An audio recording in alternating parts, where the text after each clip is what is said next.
Hey, what's happening YouTube? This is Runner from Bellator Giro. Just going to give my post-fight reaction to UFC 142 from Brazil, Rio. We'll just finish watching the main event. I've got a lot to get through on this post-fight reaction. We're going to start off with Terry Etim versus Edson Barbosa. Barbosa pretty much winning the fight from start to finish, and basically that spinning heel kick. Best knockout I've ever seen. Better than Gonzaga versus Krokop. Better than Henderson versus Bisping. This, when you watch it, or if you haven't watched it yet, it is an amazing kick. Terry Etim goes stiff and just referee did a good job to stop the fight. But amazing kick, unbelievable. Anyways. Yeah, he is the best striker at 155, and I don't really care what anyone says because it proves it there that he's the best fighter at best striker at 155. Moving on to Carlos Prater versus Erick Silva. This fight didn't last really long. Basically, 30 seconds. Prater comes forward. Silva catches him with a knee to the solar plex, gets him to the ground, starts hammer fisting him. I think he hit him once to the back of the head, but the fight got stopped, and Mario Yamasaki, as Erick Silva was trying on his t-shirt and whatnot for the post-fight decision. Basically, you could hear saying illegal head or legal hammer fist to the head or whatever, and basically Erick Silva finished Prater in 30 seconds, but was disqualified for illegal hammer fist or illegal punches to the back of the head, which I think one was maybe illegal, if any. Also, in that fight, I like the way that Joe Rogan basically put Mario Yamasaki on the spot and went, well, do you think that was the correct decision? Do you think it was the correct decision? Yamasaki's like, I had to make the decision there and then. Well, if they've got all this technology to go back, they could stop, hold the fight, or the fight was finished anyway, get someone to look at it and say, was it illegal, not illegal, blah, blah, blah, and come to a decision. But I think it's ridiculous, because I think Erick Silva won that fight. He won it fair and square, and Joe Rogan made Yamasaki look a bit foolish by belittling him. But he did make a bad call, and Yamasaki knew he made a bad call. So Erick Silva got disqualified, and Carlos Prater won that fight via disqualification. Anyways, moving on to Palhares. Went exactly as I expected it. Palhares showed off a few of his poor leg kicks. Kicked Masenzo in the nuts once. Then went in for a leg, and it's game over from there. Masenzo was hesitated to tap, but that second way he hesitated, that was the difference between him having his knee ripped off, which I think, well, you could see the grimace on his face after he'd started tapping, that his knee was fucked. But Palhares, great submission, and I think he'll get submission of the night, no doubt about it. And Barbosa's obviously knockout of the night, if not knockout of the year.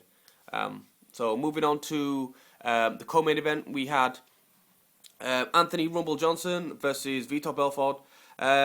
Obviously, Johnson didn't make weight yesterday due to medical reasons. I think he weighed in at 197 on the initial day because I think he was too dehydrated, and the doctor said it's unsafe for him to keep losing weight because he was a pound and a half away from making weight. So in this fight, well, obviously he had to make weight the next day. He had to be lower than 205, but he weighed in at 211, and I don't get because he said he had to be less than 205, but actually he wasn't. So, anyways, Anthony Rumble Johnson at 185 looked absolutely ginormous. Obviously, he didn't weigh 205, obviously, because he weighed 211 plus when he came into fight. But he is a massive, massive dude. He's the biggest guy I've seen at 185. I think he's bigger than Okami at 185. But obviously, Johnson's got great top control and big guy, can control people. But on his back, he is absolutely, he's poor. He's very, very poor. But the thing is, in this fight, I feel that it was set up. Because when Johnson got Vitor to the floor, he got him to the floor a good few times. Every 2 seconds, the referee was like, "Oh no, stand up," and he stood him up like 2 or 3 times. Once when they were against the cage, Vitor was on top. Oh no, Johnson was on top, and he was getting a good few shots in. Basically like Chelsea on him, but not as busy. But I don't think he should have been stood up at any point. So I just think it was a setup, to be honest. I think Dana White must have had a word with Mergliota and said, well, don't let Johnson get the upper hand in this fight or anything. Because I just think the stand-up was too quick. Johnson was dominating. Well, not dominating. He was dominating to start with. He was very aggressive. Looked very good. But obviously he's lost this fight. He's meant to make 185. And I think he's going to get cut from the UFC because the second I knew that he'd missed weight by that much, unless Dana White has a bit of sympathy and says, all right, you didn't make weight due to medical reasons, just don't come in that big ever again. You know what I mean? Basically, just give him a slap on the wrists and go from there, basically. But I just think that fight was set up. I think the referee stood him up too quick, too soon, and I was like, that's ridiculous. And Vitor didn't look that good. He shouldn't get a title shot if that's the case. Well, there's too many guys that are fighting at 185 that way he won't get a title shot. But I just think it's ridiculous how quick,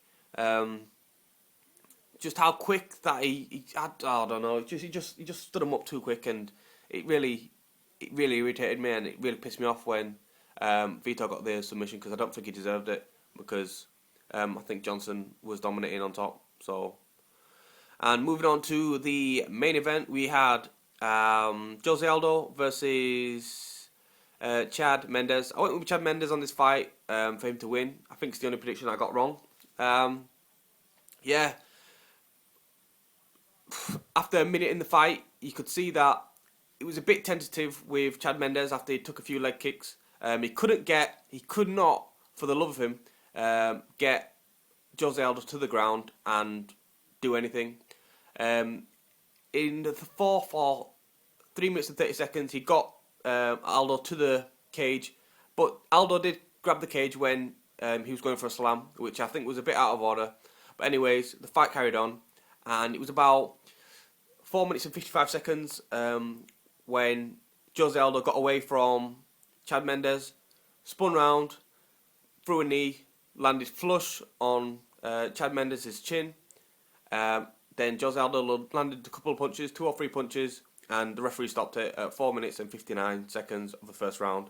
And then Jose Aldo just sees a gap where the fence has just been opened, and he just runs out and runs into the crowd, and security try to get him back, and it's just absolutely crazy. Well, you have to watch it to see what happened because I think it's mental, but.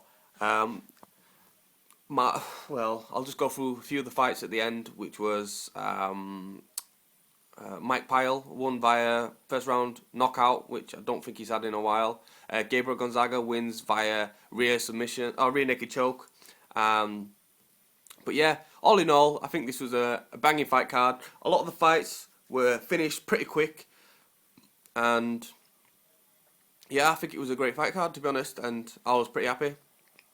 Ended a bit soon because there was a lot of finishes, but that's what people like to see. They like to see finishes, and yeah, I think it was banging. So I ain't gonna criticise this fight card. I'm not the type of person who does. I don't expect too much from fight cards. I just like to see a nice few good fights, and I'm happy with that. So that's it for my UFC post-fight reaction. UFC 142. This is Runner. Make sure you subscribe to my videos. Give me a thumbs up for this post-fight reaction. And this is Runner signing out. Peace.